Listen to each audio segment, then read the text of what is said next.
Hello friends, welcome to editorial analysis by simplified civil services. आज 20 मई को total 2 article discuss करेंगे और दोनों आर्टिकल बहुत ज़्यादा इंपॉर्टेंट है। फर्स्ट आर्टिकल जो डिस्कस करेंगे वो है renew the generalise system of preference.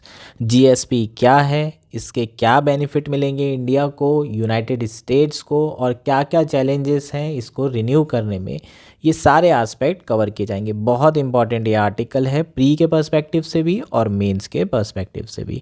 Next article जो डिस्कस करेंगे वो है इल्लीगल माइनिंग इन सरिस्का टाइगर रिजर्व। जो सरिस्का टाइगर रिजर्व है वहाँ पर बहुत ज़्यादा इल्लीगल माइनिंग हो रही है, उसकी हिस्ट्री रही है। तो यहाँ पर बात करेंगे कि सुप्रीम कोर्ट ने रिसेंटली क्या डिसीजन दिया है। ESZ as a concept, eco sensitive zone concept के बारे में बात करेंगे। बहुत इंपॉर्टेंट कंसेप्ट है, प्रीलिम्स में पहले आपको कई बार क्वेश्चन आ चुके हैं और दोबारा से यहाँ से क्वेश्चन पूछा जा सकता है। तो प्री और मेंस दोनों एस्पेक्ट कवर किए जाएंगे इस आर्टिकल के थ्रू। अगर आपको हमारा कंटेंट पसंद आ रहा है तो प्लीज़ आप लाइक करिए, कमेंट करिए, शेयर करिए, सब्सक्राइब करिए। अगर आपको इसकी PDF चाहिए तो आप हमारा टेलीग्राम चैनल भी ज्वाइन कर सकते हैं, जिसकी लिंक आपको नीचे दी गई होगी, या फिर आप सिंप्लीफाइड सिविल सर्विस डायरेक्टली जो है आप उसे सर्च करिए टेलीग्राम में, हम आपको मिल जाएंगे। आइए शुरू करते हैं हमारा एनालिसिस। हमारा फर्स्ट आर्टिकल है renew the generalise system of preferences. यह आर्टिकल द हिंदू में आया है। GS2IR मेंस के पर्सपेक्टिव से इंपॉर्टेंट है। इंडो US रिलेशनशिप के ऊपर अगर आपको क्वेश्चन पूछा जाता है तो उसमें आप चैलेंजेस में GSP को ज़रूर मेंशन करेंगे। क्यों मेंशन करना होगा? क्योंकि 2019 में US ने जो GSP के अंदर इंडिया को बेनिफिट्स मिल रहे थे उसे विड्रॉ कर लिया था, तो इसे दोबारा रिन्यू करने की बात की जा रही है और चैलेंजेस में आप ये सारी चीज़ें मेंशन कर सकते हैं। आर्टिकल में हम क्या क्या चीज़ें डिस्कस करेंगे उसे देख लेते हैं। सबसे पहले हम समझेंगे जनरलाइज सिस्टम ऑफ प्रेफरेंस होता क्या है, कब इसे इंट्रोड्यूस किया गया है और इसको रिन्यू करने में क्या क्या चैलेंजेस हैं, प्लस किस तरीके से इंडिया को बेनिफिट हो सकता है GSP से और यूनाइटेड स्टेट्स को बेनिफिट हो सकता है GSP से। स्ट्रैटेजिक एंगल, इकोनॉमिक एंगल, सारे एंगल यहाँ पर देखे जाएंगे। तो बहुत इंपॉर्टेंट ये आर्टिकल है मेंस के पर्सपेक्टिव से भी, और डायरेक्टली आपको प्रीलिम्स में पूछा जा सकता है GSP के बारे में, जो कि अभी तक के नहीं पूछा गया है। 2019 से न्यूज़ में है लेकिन अभी तक के प्रीलिम्स में नहीं आया है। तो इस बार 2024 में भी आपको GSP पूछा जा सकता है। शुरू करते हैं आर्टिकल। सबसे पहले समझते हैं GSP है क्या। GSP designed to promote economic development by allowing duty-free entry for thousands of products from designated beneficiary countries। जो GSP सिस्टम है वो कौन डिज़ाइन कर रहा है? Developed countries like United State और यूरोपियन यूनियन कंट्रीज़, जिसका मेन ऑब्जेक्टिव है to promote economic development. In which type of countries? In developing countries like India और least develop countries like Bangladesh. तो इन कंट्रीज़ के इकोनॉमिक डेवलपमेंट को promote करने के लिए डेवलप कंट्रीज़ के द्वारा GSP सिस्टम डिज़ाइन किया जा रहा है। और किस तरीके से इकोनॉमिक डेवलपमेंट किया जाएगा? By allowing duty free entry for thousand of products. जो GSP रिजीम के अंदर प्रोडक्ट आएंगे उन प्रोडक्ट्स को अगर डेवलपिंग कंट्रीज़ एक्सपोर्ट करती है तो जो यूनाइटेड स्टेट और दूसरी डेवलप कंट्रीज़ होगी वो इस पर इम्पोर्ट ड्यूटी 0% लगाएगी। अगर 0% ड्यूटीज़ लगेगी तो ऑब्वियसली जो आपका प्रोडक्ट है उसकी जो ओवरऑल प्राइस कॉम्पिटिटिवनेस है वो बढ़ जाएगी, प्रोडक्ट का जो प्राइस है वो घट जाएगा। फॉर एग्जांपल अगर 20% टैक्स लगता, इंपोर्ट ड्यूटी लगती, तो 100 रुपये के प्रोडक्ट आपका यूनाइटेड स्टेट में 120 रुपये में बिकता, लेकिन अब यहाँ पर 0 लग रही है तो 100 रुपये में बिकेगा। अब जब प्राइस कम हो जाता है तो हम जानते हैं law of demand, quantity demanded बढ़ जाती है। क्वांटिटी डिमांडेड बढ़ेगी यूनाइटेड स्टेट में आपके प्रोडक्ट की तो आपका जो एक्सपोर्ट होगा वो बढ़ेगा। अगर आपका एक्सपोर्ट बढ़ेगा तो आपको प्रोडक्शन ज़्यादा करना पड़ेगा, और अगर आपको प्रोडक्शन ज़्यादा करना पड़ेगा तो ऑब्वियसली आपकी जो GDP है वो बढ़ेगी, एम्प्लॉयमेंट वो बढ़ेगा। तो कहीं ना कहीं इंडिया और जितनी भी डेवलपिंग कंट्री है वो GSP के अंदर जो है बहुत ज़्यादा तेज़ी से ग्रो कर सकती है, उसका एक्सपोर्ट बढ़ सकता है, क्योंकि GSP के अंदर जो प्रोडक्ट होते हैं वो 0% इम्पोर्ट ड्यूटी अट्रैक्ट करते हैं। चीज़ें क्लियर है? GSP होपफुली समझ में आ गया होगा। अब बात करते हैं कि इसे अडॉप्ट कब किया गया था। GSP was adopted at UNTACD conference in New Delhi in 1968 and instituted in 1971. United Nation Conference on Trade and Development 1964 में अनटैक्ड बना था, इसके बारे में जानकारी होगी। 1968 में न्यू दिल्ली में कॉन्फ्रेंस हुई थी, वहाँ पर जीएसपी को सबसे पहले अडॉप्ट किया गया था और इसे इम्प्लीमेंट 1971 से किया जा रहा है। हालांकि 2019 में यूनाइटेड स्टेट जब ट्रंप की सरकार थी तब उन्होंने 2019 में जो जीएसपी के बेनिफिट्स इंडिया को दिए गए थे उसे विड्रॉ कर लिया था। अब आप बोलोगे कि जीएसपी से ये डेवलप्ड कंट्रीज़ को बेनिफिट क्या हो रहा है। बेसिकली इसके थ्रू वो इकोनॉमिक रिफॉर्म्स कर रहे हैं। ऐसा नहीं है कि वो आपको जीएसपी के बेनिफिट्स ऐसे ही दे देंगे, आपको बोलेंगे कि आप कुछ रिफॉर्म करिए, कुछ कंडीशंस फुलफ़िल करिए। जब तक कि आप वो रिफॉर्म और कंडीशन फुलफ़िल नहीं करेंगे आपको जीएसपी के बेनिफिट्स नहीं दिए जाएंगे। तो बेसिकली जो जीएसपी है वो इंसेंटिव ऑफर कर रहा है for economic reform in developing countries through lower tariff. तो ये लाइन आप जब पढ़ेंगे तो अब आपको ज़्यादा क्लियर हो जाएगा। हर डेवलप्ड कंट्री का जो जीएसपी सिस्टम है, जो जीएसपी रिजीम है, वो कस्टमाइज रहती है, अलग अलग रहती है। उसमें जो प्रोडक्ट इंक्लूड किए जाते हैं वो अलग अलग होते हैं। इसका मतलब फ्रांस का जो जीएसपी रिजीम होगा वो डिफरेंट होगा, उसमें अलग अलग प्रोडक्ट जो है में इंसेंटिव या फिर ज़ीरो ड्यूटी लगाई जा रही होगी। यूनाइटेड स्टेट का जो जीएसपी रिजीम होगा वो अलग होगा। चीज़ें क्लियर है क्या?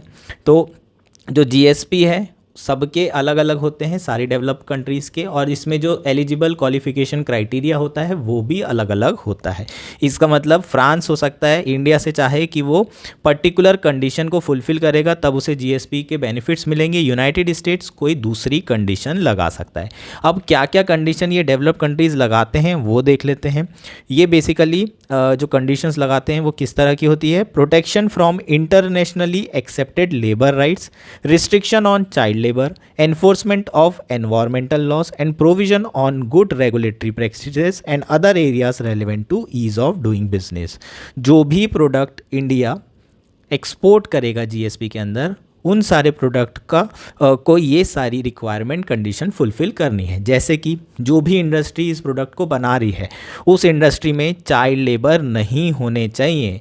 जो भी प्रोडक्ट बन रहे हैं वो सारे के सारे प्रोडक्ट एनवायरनमेंट लॉस को कंप्लाई करते हुए ही बनना चाहिए। इसका मतलब इन कंट्रीज़ को एनवायरनमेंट लॉस को एनफोर्स करना ज़रूरी है, चाइल्ड लेबर का रिस्ट्रिक्शन फॉलो करना ज़रूरी है। इस तरीके से इन कंट्रीज़ में इकोनॉमिक रिफॉर्म्स को फोर्स कर रहे हैं थ्रू जीएसपी। तो बेसिकली ये जो रिफॉर्म्स हैं ये किस तरह के रिफॉर्म हैं, ये कैपिटलिज्म वाले रिफॉर्म है। तो ये जो कंट्रीज़ हैं डेवलप्ड कंट्रीज़, ये जनरली वेस्ट कंट्रीज़ हैं और ये सारी जितनी भी कंट्रीज़ हैं उनमें अपनी कैपिटलिज्म को प्रमोट करना चाहते थे, ताकि कैपिटलिज्म को प्रमोट करेंगे तो आगे चल के इनको भी मार्केट एक्सेस मिलेगा और वो मार्केट एक्सेस मैन्युफैक्चर्ड गुड्स में मिलेगा। वो उनके लिए बहुत ज़्यादा हाई वैल्यू प्रोडक्ट रहेगा और जीएसपी से जितना इन्हें नुकसान नहीं हो रहा है उससे कहीं ज़्यादा इनको बेनिफिट मिल सकता है। तो कोई भी डेवलप्ड कंट्री फ्री में तो कभी कुछ देती ही नहीं है। हालांकि इंडिया को इसके बहुत सारे बेनिफिट्स हुए हैं पिछले कई सालों में और आगे भी हो सकते हैं अगर इसे दोबारा से रिन्यू किया जाए। अब इसमें जो बेनिफिट्स हैं दोनों कंट्रीज़ को किस तरीके से हो सकते हैं इसकी बात हम कर लेते हैं। जो जीएसपी है वो सबसे पहले तो स्टेबल मार्केट एक्सेस प्रोवाइड करता है डेवलपिंग कंट्रीज़ लाइक इंडिया को। तो इंडिया को आसानी से जो है एक्सपोर्ट करना आसान रहेगा। इंडिया का जो जीएसपी यूएस के साथ था उसमें जो इंडिया एक्सपोर्ट किया करता था वो जनरली एग्रीकल्चरल प्रोडक्ट होते थे और हैंडलूम प्रोडक्ट हुआ करते थे। तो इसका जो बेनिफिट था वो स्मॉल एमएसएमई को बहुत ज़्यादा मिला करता था। इनफैक्ट जो वुमेन ओन्ड एंटरप्राइजेस हैं, generally handloom women owned enterprises होते थे, उनको भी बहुत बेनिफिट मिलता था। इसका मतलब इस जीएसपी जो रिजीम है इसके बेनिफिट सिर्फ इकोनॉमिक ही नहीं सोशल भी हैं। महिलाओं का एम्पावरमेंट भी इसके वजह से हो रहा था। क्यों? क्योंकि ऑब्वियसली अगर जो आपके हैंडलूम हैं, हैंडलूम प्रोडक्ट्स हैं, अगर उसकी बिक्री ज़्यादा होगी तो ये सर्वाइव करेंगे, सस्टेन करेंगे और जनरली मेजॉरिटली महिलाएं इसे चला रही हैं, तो महिलाएं जो हैं उनका भी एम्पावरमेंट होगा, क्योंकि उनकी इनकम भी सस्टेन होगी और overall economic status, social status भी बढ़ेगा। तो ये बेनिफिट इंडिया को मिल रहा था। जीएसपी यूनाइटेड स्टेट के लिए इंपॉर्टेंट क्यों है रिन्यू करना? क्योंकि ये चाइनीज़ इंपोर्ट्स का अल्टरनेटिव प्रोवाइड कर रहा है। हम जानते हैं कि चाइना के जो इंपोर्ट हैं वो बहुत सस्ते होते हैं। अब उसके लिए हमें अल्टरनेटिव के लिए दूसरी कंट्रीज़ जो इतने सस्ते प्रोडक्ट बना रही हो उसे ढूंढना पड़ेगा, और जो डेवलपिंग कंट्रीज़ हैं वहाँ पर जो प्रोडक्ट बन रहे हैं वो भी सस्ते बन रहे हैं। क्यों बन रहे हैं? क्योंकि यहाँ पर लेबर कॉस्ट बहुत कम होती है, लेकिन उसके बावजूद भी चाइना से ये कंट्री compete नहीं कर पा रही। अगर ये कंट्री के जो प्रोडक्ट हैं उसमें जीरो इंपोर्ट ड्यूटी लगा दी जाए तो हो सकता है कि जो चाइना के प्रोडक्ट हैं उससे compete कर पाए, और यूनाइटेड स्टेट्स में जो चाइना के प्रोडक्ट फ्लडिंग हो रही है जिसकी, उसका अल्टरनेटिव यूनाइटेड स्टेट्स को मिले, ताकि चाइना के ऊपर उसकी डिपेंडेंसी कम हो सके। ये स्ट्रैटेजिक पॉइंट ऑफ व्यू है। तो अगर जीएसपी अलाउ किया जाता है, रिन्यू किया जाता है, तो इंडिया वो अल्टरनेटिव बन सकता है और चाइना पे यूनाइटेड स्टेट्स की डिपेंडेंसी कम हो सकती है। इसके अलावा जीएसपी के थ्रू लेबर रिफॉर्म्स हो सकते हैं, एनवायरमेंटल सस्टेनेबिलिटी और इंटेलेक्चुअल प्रॉपर्टी राइट प्रोटेक्शन, ये सारी चीज़ें प्रमोट की जा सकती है डेवलपिंग कंट्रीज़ में। स्पेशली आईपीआर प्रोटेक्शन पे बहुत ज़्यादा फोकस होता है यूनाइटेड स्टेट्स और अदर डेवलप कंट्रीज़ का।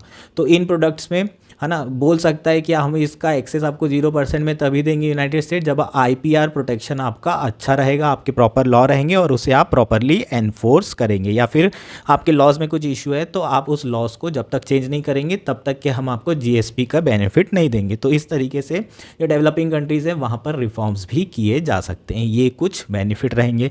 इंडिया का ऑलरेडी जो बायलैटरल ट्रेड है वो $200 बिलियन के आसपास हो चुका है, और दोनों के जो रिलेशन हैं वो बहुत स्ट्रॉन्ग होते जा रहे हैं और आने वाले टाइम में भी ये बहुत स्ट्रॉन्ग रहेंगे, क्योंकि मैं पहले भी डिस्कस कर चुका हूँ, यूनाइटेड स्टेट्स चाइना को काउंटर करने के लिए इंडिया को एज अ अल्टरनेटिव पावर देख रहा है। इसलिए इंडिया को वो जितना कोशिश करे उतना सपोर्ट करना चाहता है चाइना का असर्टिव राइज को काउंटर करने के लिए, और इंडिया इसका बेनिफिट उठा रहा है।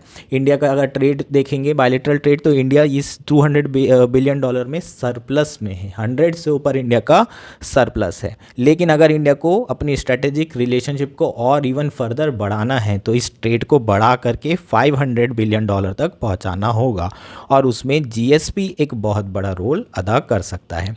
अब चैलेंज के बारे में बात कर लेते हैं। ये तो आपके क्या हो जाएंगे? बेनिफिट हो जाएंगे। इकोनॉमिक तो बेनिफिट आपको मैंने बता दिया, market access, export, production, GDP and all.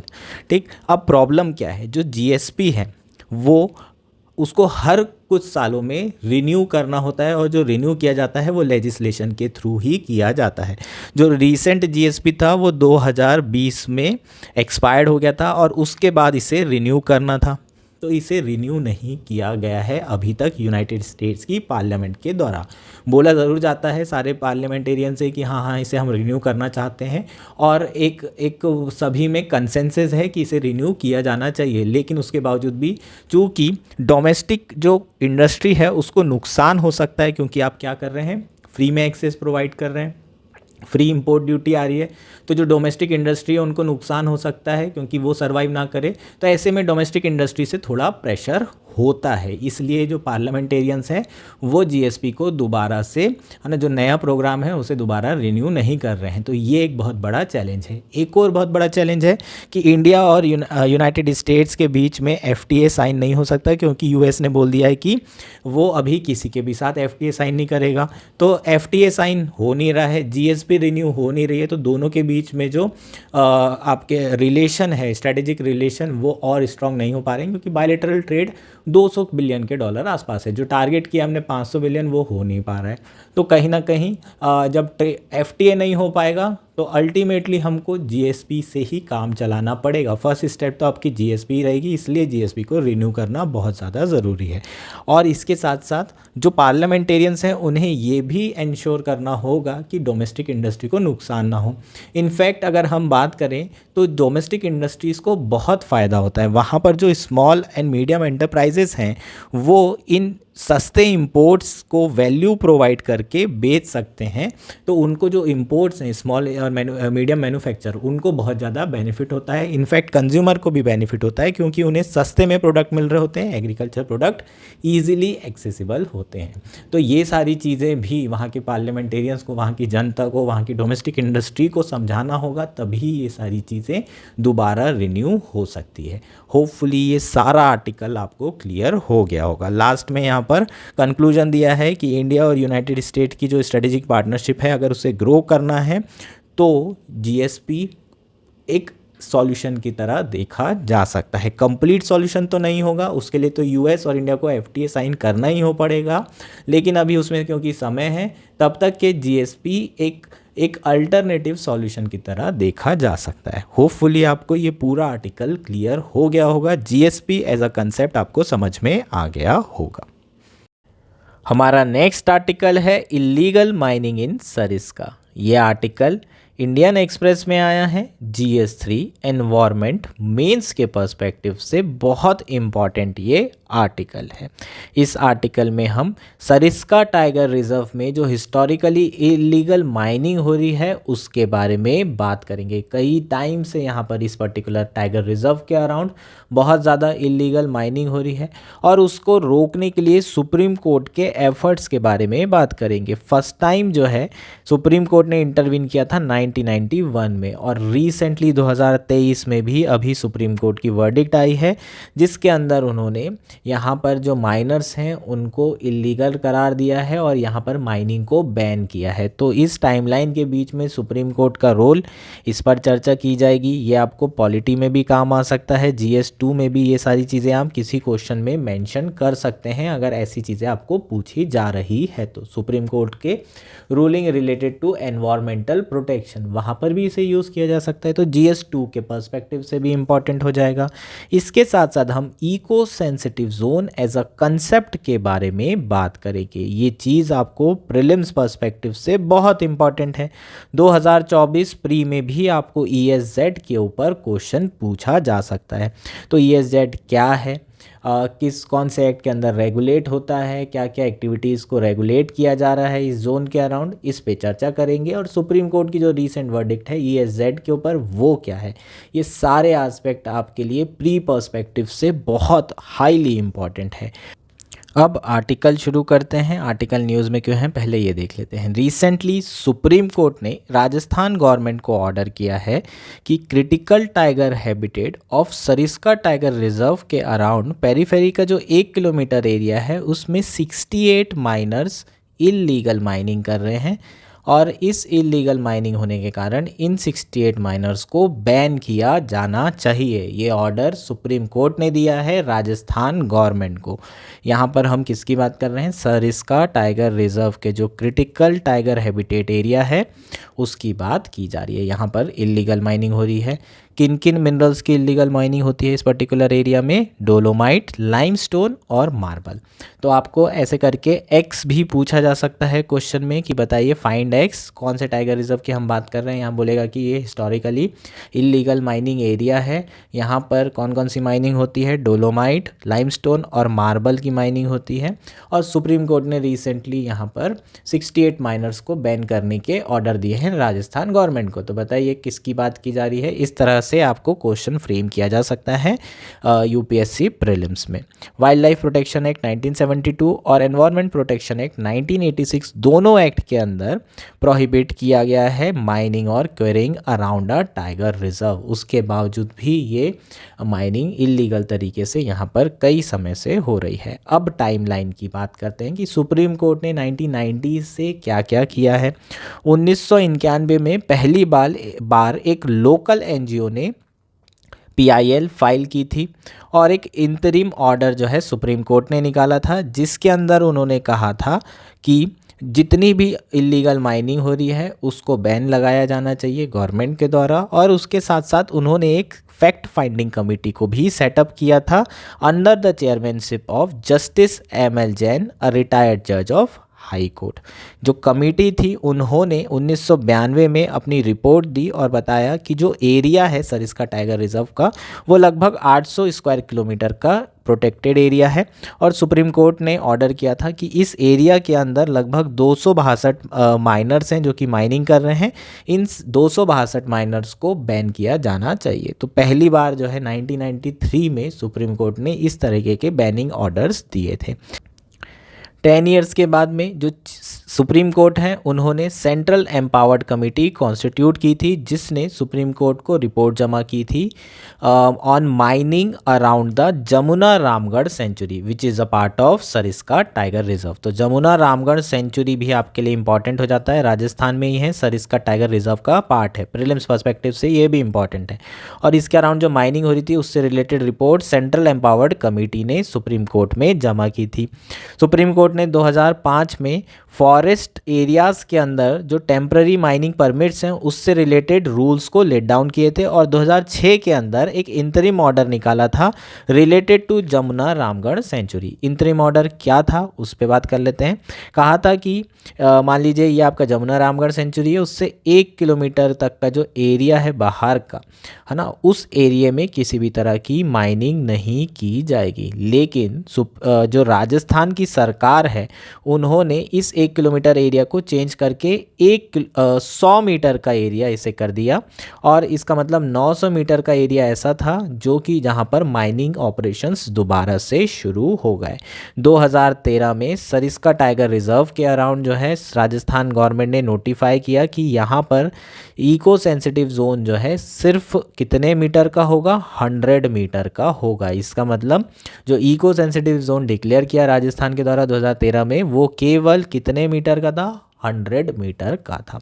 Eco sensitive zone के बारे में डिटेल में बात करेंगे। इको सेंसिटिव जोन 2002 में केंद्र सरकार के द्वारा स्टेट गवर्नमेंट को कहा गया था कि वो डिक्लेयर करें और ये जो इको सेंसिटिव जोन है वो लगभग 10 किलोमीटर के एरिया के होने चाहिए। इसका मतलब ये नेशनल पार्क है, जो बफर जोन है वहाँ से 10 किलोमीटर एरिया ऐसा होना चाहिए जो कि इको सेंसिटिव जोन होना चाहिए और यहाँ पर कई सारी एक्टिविटीज़ को रेगुलेट किया जा रहा था। लेकिन जो स्टेट थे उन्होंने इसका अपोज किया। उन्होंने बोला कि 10 किलोमीटर सारे नेशनल पार्क और टाइगर रिजर्व के लिए नहीं होना चाहिए, अलग अलग स्टेट के लिए अलग अलग चीज़ें होना चाहिए, अलग अलग ये बाउंड्री बनाई जानी चाहिए। उसके बाद सुप्रीम कोर्ट में ये स्टेट भी गए और सुप्रीम कोर्ट ने बोला ठीक है आप जो है फाइल करिए कि आपके अलग अलग जो टाइगर रिजर्व हैं और नेशनल पार्क है उसमें कितना ESZ होना चाहिए। लेकिन किसी भी स्टेट ने इसे नोटिफाई नहीं किया। सुप्रीम कोर्ट गुस्सा हो गई। उन्होंने बोला कि अगर आप ये नोटिफाई नहीं करेंगे तो जो इनिशियली केंद्र सरकार ने 10 किलोमीटर की जोन बनाने के लिए कहा था हम उसी पर ऑर्डर निकाल देंगे। और फिर फाइनली सुप्रीम कोर्ट ने 2018 में इस तरह का ऑर्डर निकाला भी था जिसमें कहा था कि 10 किलोमीटर का जो एरिया है उस जितने भी नेशनल पार्क हैं जिन्होंने अभी तक ES जोन डिक्लेयर नहीं किया है उनको माना जाएगा कि 10 किलोमीटर का एरिया उस स्टेट के नेशनल पार्क के लिए ES जोन डिक्लेयर हो चुका है according to supreme court order. लेकिन उसके बाद 2022 में जो सुप्रीम कोर्ट है उन्होंने अपना ऑर्डर को रिवाइज किया और कहा कि ESZ of a minimum width of 1 kilometer for all the national park and sanctuaries but limited it to 500 meters for Jamuna Ramgarh Sanctuary as a special case with some leniency। 2022 में supreme court ने जो 10 kilometre का area था notify किया जा रहा था उसको कम करके 1 किलोमीटर एरिया नोटिफाई का ऑर्डर निकाल दिया और जो जमुना रामगढ़ सेंचुरी थी उसके लिए 500 मीटर ये रखा गया। जो राजस्थान गवर्नमेंट थी उसने कितना रखा था, 100 मीटर। सुप्रीम कोर्ट ने इसमें 500 मीटर रखा। फिर बहुत सारे जो स्टेट है उन्होंने फिर ऑब्जेक्शन उठाया कि भाई ये तो one size fit all approach है। तो सुप्रीम कोर्ट ने अपना ऑर्डर 2023 में मॉडिफाई किया और कहा कि ESZ के जो स्पेसिफिक है वो केंद्र सरकार और राज्य सरकार मिल करके दोनों जो है अपने स्पेसिफिक्स उसमें डिटेल्स को डिक्लेयर करेंगे। लेकिन ये ज़रूर कहा गया कि 1 किलोमीटर का जो एरिया है नेशनल पार्क के अराउंड 1 किलोमीटर का एरिया, उसमें माइनिंग को नहीं किया जा सकता। इसका मतलब प्रोहिबिट कर दिया गया है 1 किलोमीटर रेंज के एरिया को। आपको ESZ जो डिक्लेयर करना है करो, लेकिन 1 किलोमीटर के आसपास का एरिया, जो पेरीफेरी का एरिया है, बाहर का एरिया है, वहाँ से 1 किलोमीटर तक की रेंज में किसी भी तरह की माइनिंग नहीं होगी, सुप्रीम कोर्ट ने ये कहा है। उसके बाद रिसेंटली 15 मई को सुप्रीम कोर्ट ने राजस्थान गवर्नमेंट को क्रिटिसाइज़ किया है, कहा है कि नेशनल पार्क और वाइल्ड लाइफ सेंचुरी में टाइगर रिजर्व भी आते हैं। हमने जो ऑर्डर दिया है उसमें टाइगर रिजर्व छोड़ा नहीं है। ये एक लूप होल निकाला जा रहा था राजस्थान गवर्नमेंट के द्वारा। ऑब्वियसली जो सरकार है राजस्थान की, वो पैसा बनाना चाहती है, और ऑब्वियसली आप ये भी जानते हैं कि बहुत ज़्यादा करप्शन होते हैं। किसी ना किसी तरीके से वहाँ माइनिंग ऑपरेशन कंटिन्यूसली चल रहे हैं, चाहे वो लीगल तरीके से या फिर इलीगल तरीके से। अब एक्चुअल में जो प्रॉब्लम है वहाँ के लोगों को फेस करनी पड़ रही है। कैसे उन्हें प्रॉब्लम फेस करना पड़ रहा है? मान लीजिए सरिस्का टाइगर रिजर्व का एरिया है और ये 800 स्क्वायर किलोमीटर का एरिया है। अब यहाँ पर किसी को माइनिंग के लिए ऑपरेशन करने के लिए अलाउ कर दिया जाता है, तो ये एरिया ऑब्वियसली कम हो जाएगा। अब इसको हमें लीगल बताना है, तो हम क्या कहेंगे कि ये तो सरिस्का टाइगर रिजर्व में आता ही नहीं है, और ये एरिया, यहाँ वाला जो एरिया है वो सरिस्का टाइगर में रिजर्व में आता है, और ये जो एरिया है ये विलेजर्स का एरिया है जो बहुत ज़माने से यहाँ पर रह रहे हैं। तो क्या कर रही है गवर्नमेंट? कुछ एरिया को निकाल करके माइनर्स को दे रही है, और कुछ विलेजर्स का जो एरिया है, घर का जो एरिया, विलेज का जो एरिया है, उसको टाइगर रिजर्व डिक्लेयर करके उसे इंक्लूड कर रही है। तो जो विलेजर्स हैं उनकी दिक्कत यह है कि यहाँ पर जो बाउंड्री का डिमार्केशन है वो सॉफ्ट तरीके से हुआ है, और उसमें जो इलीगल माइनर्स हैं उसे लीगल माइनर्स बना के यहाँ पर माइनिंग की जा रही है, और लोगों के जो विलेजेस हैं उनको जो है इस बाउंड्री के अंदर इंक्लूड किया जा रहा है। अल्टीमेटली अगर विलेजेस यहाँ पर इंक्लूड हो जाएंगे तो उन्हें कहीं और रिहेबिलिटेट करना पड़ेगा, डिस्प्लेस करना पड़ेगा, तो लोगों की ये बहुत ज़्यादा दिक्कत हो रही है। 1993 में राजस्थान सरकार ने प्रपोज किया था to compensate for this illegal mines by adding 5 square kilometre of revenue land to the reserve was rejected by supreme court. क्या किया था राजस्थान गवर्नमेंट ने? कहा था कि ये जो 5 किलोमीटर का एरिया है, विलेजर्स जहाँ पर रह रहे हैं, इसको ऐसा करते हैं रिजर्व में इंक्लूड कर लेते हैं, और जो इलीगल माइनिंग एरिया है उसको छोड़ देते हैं, वो चलने दो। तो ऐसी चीज़ों को सुप्रीम कोर्ट ने मना कर दिया था, लेकिन उसके बावजूद भी ये जो स्वैपिंग है ये हो रही है, फोर्सफुली हो रही है। सरकार जो है ज़बरदस्ती ये सारी चीज़ें कर रही है, तो जो लोकल पीपल है उनको बहुत ज़्यादा नुकसान हो रहा है, और यहाँ पर जो इलीगल माइनिंग है वो लगातार सालों से चली आ रही है। चीज़ें क्लियर है क्या? ये आपका जो है पूरा का पूरा इलीगल माइनिंग था सरिस्का में। अब जो मेन इंपॉर्टेंट पॉइंट है जहाँ से अपने को क्वेश्चन पूछे जाएंगे वो है इको सेंसिटिव जोन। ये इको सेंसिटिव जोन क्या है उसे पढ़ना ज़्यादा ज़रूरी है।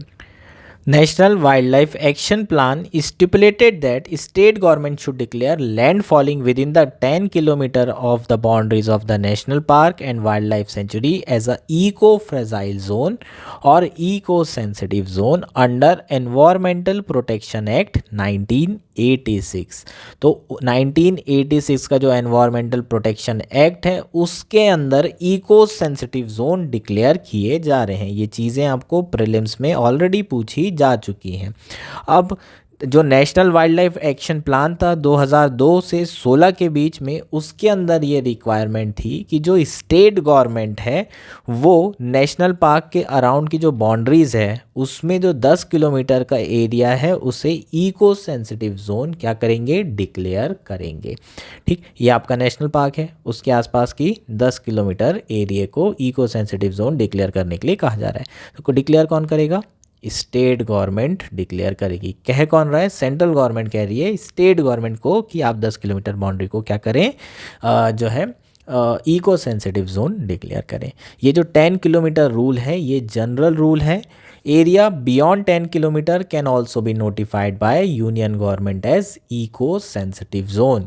10 किलोमीटर से ऊपर का जो एरिया है, बियॉन्ड का भी एरिया है, वो भी जो है यूनियन गवर्नमेंट नोटिफाई कर सकती है as a eco sensitive zone. और अभी हमने सुप्रीम कोर्ट की वर्डिक्ट देख ली, उन्होंने कह दिया है कि जो स्टेट है और सेंट्रल गवर्नमेंट है वो डिसाइड करे कि उन्हें कितना इको सेंसिटिव जोन डिक्लेयर करना है, लेकिन 1 किलोमीटर का एरिया है ना, नेशनल पार्क की जो बाउंड्री है उससे 1 किलोमीटर के एरिया में माइनिंग प्रोहिबिट कर दी जाएगी। और जो आपका सरिस्का टाइगर रिजर्व का जो एरिया है वहाँ पर 500 मीटर तक के, है ना, सिर्फ इसी केस में 500 मीटर के एरिया तक आपकी जो माइनिंग होगी वो क्या की जाएगी, प्रोहिबिट की जाएगी। ये अभी जो रीसेंट डेवलपमेंट हुआ है वो भी आपको ध्यान रखना पड़ेगा, वहाँ से भी आपको क्वेश्चन आ सकता है। अब जो ESZ है उसको बनाने का पर्पज़ क्या है, यहाँ पर बहुत सारी एक्टिविटीज़ को रेगुलेट किया जा रहा है ताकि यहाँ पर जो है एनवायरमेंटल जो डिग्रेडेशन है उसे होने से रोका जा सके। कौन कौन सी एक्टिविटीज़ हैं, सबसे पहले कुछ एक्टिविटीज़ को प्रोहिबिटेड एक्टिविटीज़ के अंदर रखा गया है, जैसे कि कमर्शियल माइनिंग बिल्कुल भी नहीं होना चाहिए ESZ जोन में, सॉ मिल्स नहीं होनी चाहिए, इंडस्ट्री कॉजिंग पॉल्यूशन, ऐसी कोई इंडस्ट्री नहीं लगा सकते आप, establishment of major hydro electric power plant, इसका मतलब establishment of minor hydro electric power plant आप यहाँ पर इस्टेब्लिश कर सकते हैं, कमर्शियल यूज़ ऑफ वुड, ये सारी चीज़ें आप इस एरिया में नहीं करेंगे, प्रोहिबिटेड एक्टिविटी। रेगुलेटेड एक्टिविटी क्या है, फेलिंग ऑफ ट्रीज, जो ट्रीज़ गिर रहे हैं उसको रेगुलेट किया जा सकता है इस एरिया में। इस्टेब्लिशमेंट ऑफ होटल है ना, जो रिजॉर्ट हैं होटल हैं वो इस एरिया में इस्टेब्लिश की जा सकती है, लेकिन उसे रेगुलेट करेगी सरकार। Commercial use of natural water, erection of electric cable, drastic change of agriculture system, example pesticide usage, अगर पेस्टिसाइड यूसेज बढ़ा रहे हैं, एग्रीकल्चर सिस्टम बदला जा रहा है तो उसे भी रेगुलेट कर सकती है। परमिटेड एक्टिविटीज़ क्या है यहाँ पर, जो ऑनगोइंग एग्रीकल्चर और हॉर्टिकल्चर प्रैक्टिसेस चल रही है, रेन वाटर हार्वेस्टिंग है, ऑर्गेनिक फार्मिंग है, ग्रीन टेक्नोलॉजी इंट्रोड्यूस की जा रही है, ये सारी चीज़ें यहाँ पर परमिटेड है। यहीं से आपको क्वेश्चन पूछा जा सकता है। ESZ के कंसेप्ट के ऊपर ऑलरेडी क्वेश्चन आपको 2015 में पूछा जा चुका है, लेकिन ये चीज़ें नहीं पूछी गई है, यहाँ से एक्टिविटीज़ उठाकर आपको पूछी जा सकती है। बहुत इंपॉर्टेंट है प्रीलिम्स 2024 के लिए भी और 25 के लिए भी। तो ये आपको याद रखना है कौन सी प्रोहिबिटेड है, कौन सी रेगुलेटेड है और कौन सी परमिटेड है। ये हमारा पूरा का पूरा आर्टिकल था। होपफुली आर्टिकल आपको पूरा क्लियर हो गया होगा। That's it for today. Thank you and enjoy your day.